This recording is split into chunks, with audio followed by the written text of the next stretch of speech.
Nararamdaman mo ba na parang ang daming deadlines sa school?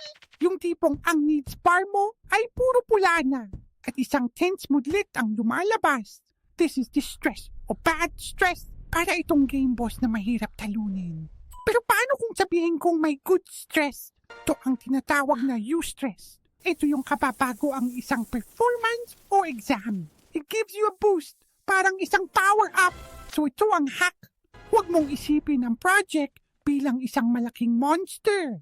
Hatiin mo ito sa maliliit na quests. Unang quest, magsaliksik ng 20 minuto.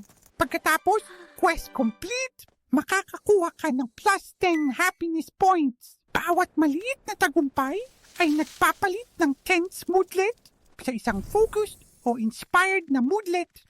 Sa ganitong paraan, ang stress ay nagiging fuel, hindi hadlang, kundi isang superpower.